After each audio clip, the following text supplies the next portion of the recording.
Media Mughal Ramoji Rao సంస్మరణ సభ కోసం తాడిగడపలో ప్రభుత్వం ఘనంగా ఏర్పాట్లు చేస్తుంది. మరింత సమాచారం మా ప్రతినిధి కృష్ణ ప్రత్యక్ష ప్రసారం ద్వారా అందిస్తారు. అక్షర శిఖరం రామోజీ పేరిట ఈనాడు గ్రూప్ సంస్థల చైర్మన్ రామోజీరావు సంస్మరణ సభ కానూరులో ఘనంగా నిర్వహించేందుకు ఏర్పాట్లు కొనసాగుతున్నాయి. ఏదైతే వర్షం పడుతున్నప్పటికీ కూడా ఎక్కడ ఎలాంటి అవాంతరిక సంగతులు ఎదురుకాకుండా, అలాగే ఎవరికి ఎలాంటి ఇబ్బందులు ఎదురుకాకుండా కూడా ఇక్కడ పటిష్టమైన ఏర్పాట్లు చేశారు. ఆంధ్రప్రదేశ్ ప్రభుత్వం ఎంతో ప్రతిష్టాత్మకంగా ఈ కార్యక్రమాన్ని నిర్వహిస్తోంది. ఇప్పటికే ప్రధాన వేదిక వద్ద మొత్తం వేదిక కూడా సిద్ధమైందని చెప్పాలి. రామోజీరావు గారి చిత్రపటానికి నివాళులర్పించేలాగా ఏర్పాటు చేశారు. అలాగే కుడివైపు 60 మంది అతిథులు, అలాగే ఎడమవైపు 60 మంది అతిథులు, మొత్తంగా 120 మంది అతిథులు స్టేజీ మీద, ప్రధాన స్టేజీ మీద ఆసీనులయ్యేగా కూడా ఏర్పాటు చేశారు. అలాగే దేశంలోని వివిధ ప్రాంతాల నుంచి వచ్చే అతిథులకు అన్ని ఏర్పాట్లు కూడా దగ్గరుండి సమాచార శాఖ, అలాగే వివిధ శాఖలకి సమన్వయ బాధ్యతలు అప్పచెప్పి చూసుకుంటున్నారు. అలాగే ఈ కార్యక్రమం సరిగ్గా 4 గంటలకి ముఖ్యమంత్రి చంద్రబాబు ఆయన నివాసం నుంచి బయలుదేరి ఇక్కడికి రానున్నారు. అలాగే 4:30కి కార్యక్రమం అనేది ప్రారంభమవుతుంది.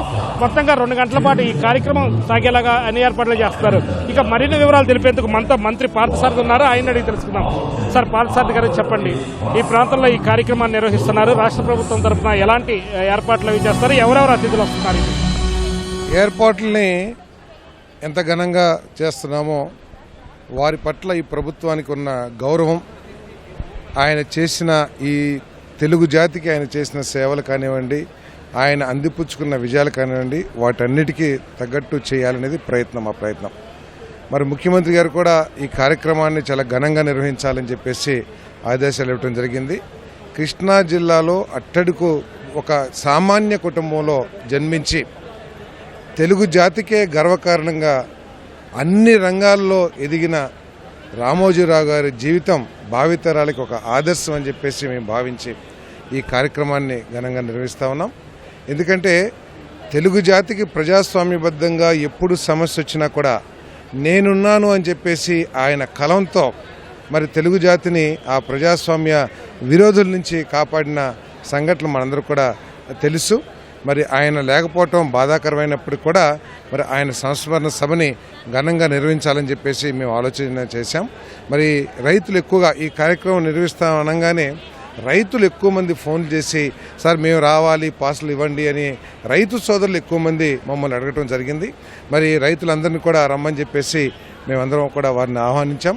ప్రత్యేకంగా అదేవిధంగా ఆయన ఏ రంగాల్లో అయితే విజయాలను సాధించాడో ఆ రంగాలకు సంబంధించిన ప్రముఖులందరినీ కూడా ప్రత్యేకంగా ఈరోజు ఆహ్వానించి వారికి ఆయనతో ఉన్న సన్నిహితత్వాన్ని కానివ్వండి, వారికి ఉన్న మధుర ఘటనలు కానివ్వండి నెమరు వేసుకుంటానికి ఒక అవకాశంగా మరి ఆయనకి ఘన నివాళులు అర్పించే భాగంగా మరి వారందరూ కూడా పిలిచాం.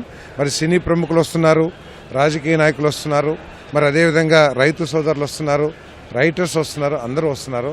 మరి ఈ కార్యక్రమాన్ని ఘనంగా నిర్వహించి ఆయనకి ఘనంగా నివాళులు అర్పించాలనేది ఈ ప్రభుత్వం యొక్క లక్ష్యం. చంద్రబాబు నాయుడు గారు ప్రత్యేకంగా మా అందరూ కూడా ఆదేశాలు ఇచ్చారు. చాలా ఘనంగా వారికి తగ్గట్టుగా మనం చేయాలి, అది మనం అందించే ఒక చిన్న ఇదని చెప్పేసి సీఎం గారు ఇక్కడికి రాగానే ఫస్ట్ ఫోటో ఎగ్జిబిషన్ ఏర్పాటు చేసే ఏర్పాట్లు చూస్తారు, వీక్షించే ఫోటో ఎగ్జిబిషన్ ప్రత్యేకత ఏంటి? ఫోటో ఎగ్జిబిషన్ ఆయన చిన్నప్పటి నుంచి కూడా, ఆయన సామాన్య జీవితం నుంచి ఆయన ఉన్నత శిఖరాలు ఎదిగే వరకు కూడా అనేక సంఘటనలు గుర్తు తీసుకొచ్చే విధంగా ఫోటో ఎగ్జిబిషన్స్ ఏర్పాటు చేశాం. ఆయన దేశ రాజకీయాల్లో అనేక మంది ప్రముఖులతో ఆయన కలిసిన సందర్భాలు కూడా తీశాం.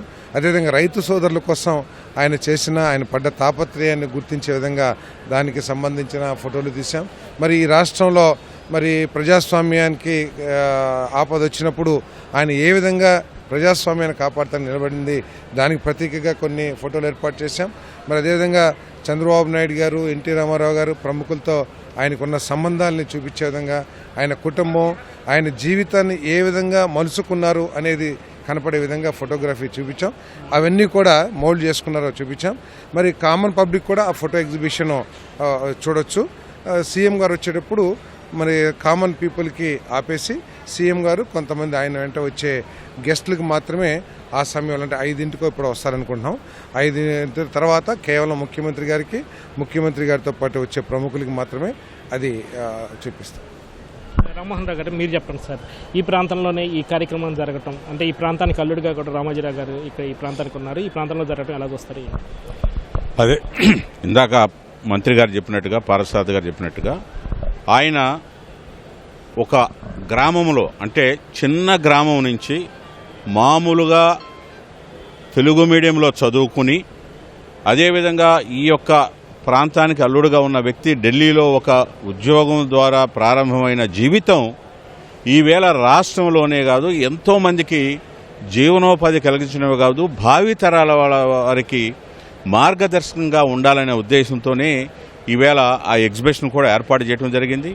అటువంటి మహనీయుడు అంటే కారణ జన్ముడని చెప్పాలి నేను. ఎందుకంటే ఏ రంగంలో తీసుకున్నా కానీ, పత్రికా రంగం అవ్వచ్చు, లేదా మరి పారిశ్రామికవేత్తగా కానివ్వండి, సినిమా రంగంలో కావచ్చు, లేదా రామోజీ ఫిల్మ్ స్టూడియో ప్రారంభించిన, ప్రియా పికిల్స్ ప్రారంభించిన, మార్గదర్శి చిట్ ఫండ్స్ పెట్టిన, మార్గదర్శి చిట్ ఫండ్స్ మీద మీరే చూశారు గత ప్రభుత్వాలు ఏ విధంగా మరి ఇలా హింస పెట్టినాయో, ఆ కార్యాలయాల దగ్గరికి వెళ్ళి లేదా మెంబర్స్ ద్వారా రెచ్చగొట్టి అనేక రకాలుగా ఇబ్బందులు కలిగించాలని చూసినప్పటికి కూడా ప్రజల నుంచి పాజిటివ్గా తీసుకున్నారు, ఎక్కడా కూడా లేదు.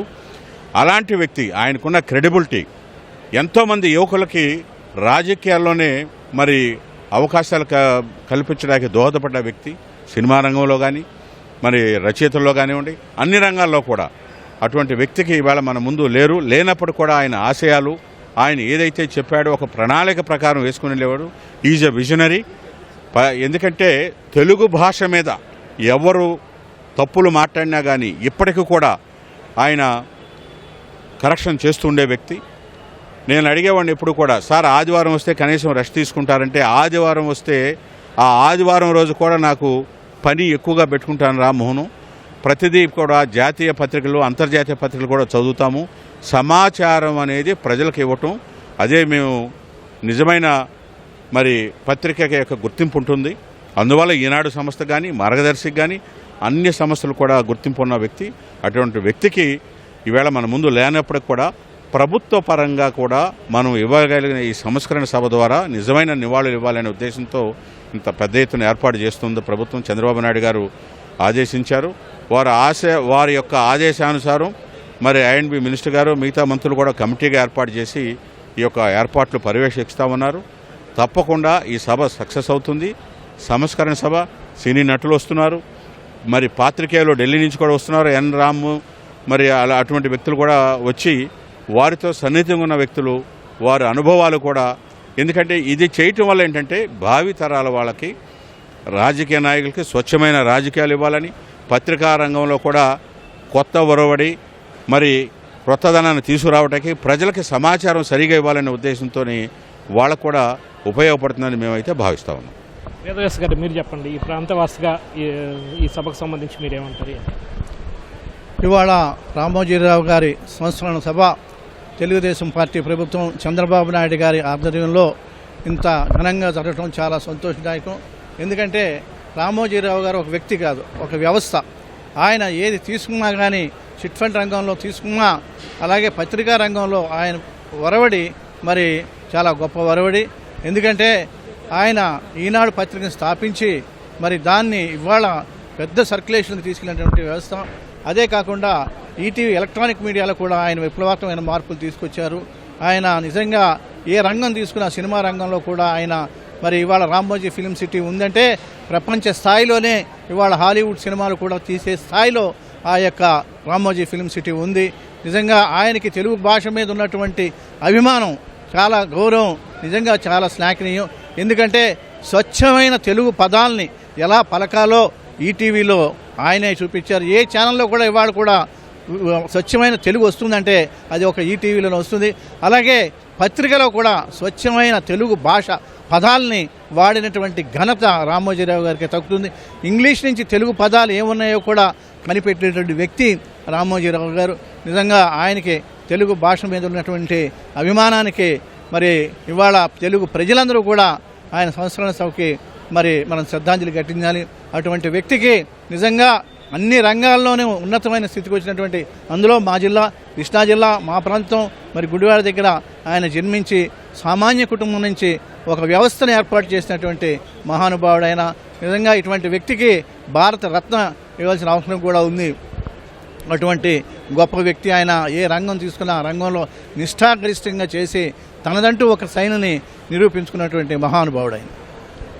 ఇది నేత్రస్పందన. ఏదైతే సాయంత్రం 4 గంటలకి ముఖ్యమంత్రి చంద్రబాబు ఆయన నివాసం నుంచి బయలుదేరనున్నారు. ఇక్కడికి 4:30 సమయంలో వస్తారు. తొలుత ఫోటో ఎగ్జిబిషన్ తిలకించిన అనంతరం నేరుగా ప్రధాన స్టేజీ వద్దకు వచ్చి ఇక్కడ ఏర్పాటు చేసిన చిత్రపటానికి నివాళులర్పిస్తారు. ముఖ్యమంత్రితో పాటు ఉప ముఖ్యమంత్రి, అలాగే మంత్రులు, ఎమ్మెల్యేలు, వివిధ రంగాలకు చెందిన వారు కూడా ఈ చిత్రపటానికి నివాళులర్పించడం జరుగుతుంది. ఆ తర్వాత ఈ సంస్మరణ సభ అనేది ప్రారంభం కానుంది. తొలుత చిత్రపటానికి నివాళులర్పించిన తర్వాత అందరూ కూడా 1 నిమిషం పాటు మౌనం పాటిస్తారు. మౌనం పాటించిన తర్వాత వివిధ రంగాల నుంచి ముగ్గురేసి ప్రముఖులు చొప్పున ఒక్కో రంగం నుంచి 3 ప్రముఖులు చొప్పున మాట్లాడేలాగా ఇక్కడ ఏర్పాట్లు అవి చేశారు. అలాగే కుటుంబ సభ్యులు కూడా 3 మాట్లాడనున్నారు. మొత్తంగా చూస్తే సాయంత్రం 5:30-6 గంటల వరకు కూడా ఈ కార్యక్రమం అనేది కొనసాగనుంది. ఆ తర్వాత